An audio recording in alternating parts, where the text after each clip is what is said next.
Messieurs, mes chers concitoyens, le président de la République a réuni aujourd'hui en fin d'après-midi un comité de clowns, d'astrologues et de joueurs de flûte à bec pour un apéro scientifique d'urgence afin de discuter, au regard de la situation actuelle, d'un tout nouveau protocole sanitaire.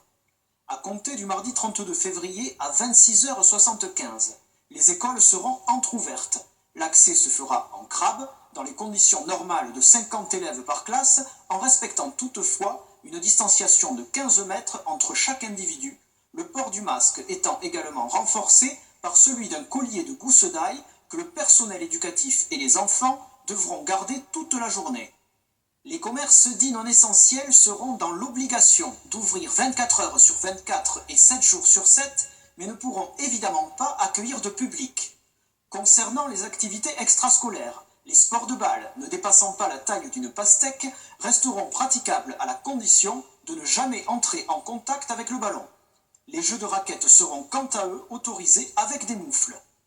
Pour les personnes en télétravail, ils pourront continuer à se rendre au bureau entre 5h12 et 5h14 du matin en montgolfière ou à dos d'âne.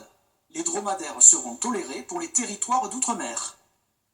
Les natifs du signe astrologique Bélier, Balance et Taureau pourront effectuer leurs achats de première nécessité s'ils se rendent au supermarché munis d'une tongue au pied gauche uniquement en pas chassé ou en roulade pour les Sagittaires.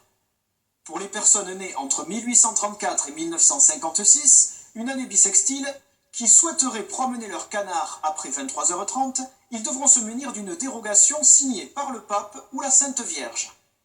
Par ailleurs, dans un souci d'apaisement, la chanson de Serge Lama, Je suis malade, sera retirée des programmations radiophoniques et des plateformes de téléchargement. Les fans du chanteur seront, quant à eux, placés immédiatement en garde à vue, et ce jusqu'à nouvel ordre.